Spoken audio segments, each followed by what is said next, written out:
Предизвиците од справувањето со конфликтното минато. Ова беше темата на денешната тркалезна маса организирана од страна на регионалната иницијатива за поранешна Југославија РЕКОМ, Центарот за истражување и креирање на политики, а овозможена од фондацијата Конрад Аденаур. Иницијативата на РЕКОМ се состои од подигање на јавната свест на територијата на поранешна Југославија за последиците од конфликтното минато, односно периодот 1991-2001 година. Зборуваме за соочување со минатото, зборуваме за последиците од конфликтите и војните од поранешна Југославија, меѓутоа со посебен акцент на Република Македонија.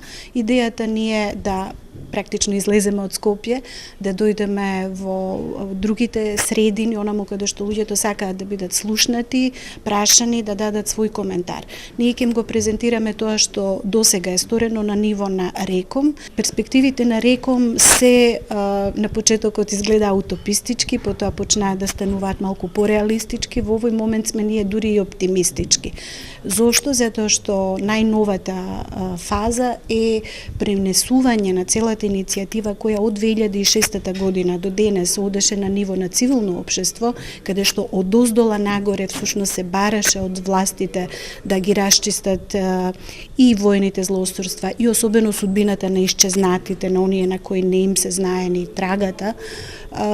Сега го пренесуваме тоа тежиште на ниво на политички лидери и во Загреб на почетокот на септември беше одржана првата меѓудржавна средба на представници на претседателите на државите од регионот, каде што всушност добивме начелна и уште еднаш јасна поддршка на она што е статут на РЕКОМ, бидејќи цивилното општество значи не работеше само апстрактно, туку и состави еден правен акт кој би бил статут, значи документот врз основа на кој би работела таа регионална комисија.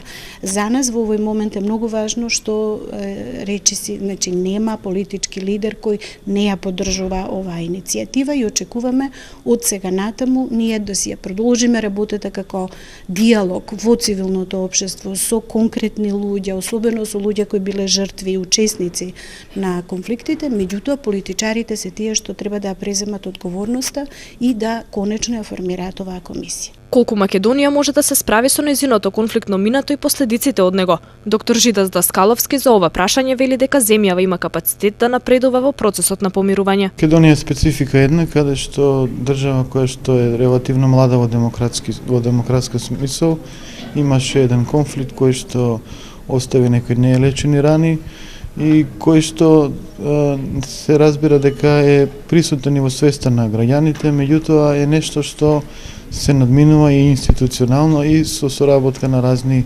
граѓански иницијативи.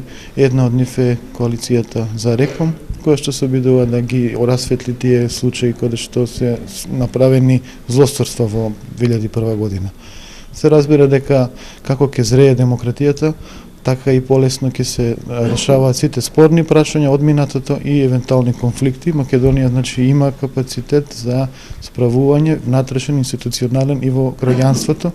Многу се свесни граѓаните дека состојбите треба да се решаваат мирно, со разбирање, со разум и компромис. Во рамки на оваа иницијатива планирани се 3 тркалезни маси. Првата се одржа денеска во Тетово, а следните ќе бидат одржани во Прилеп и Скопје.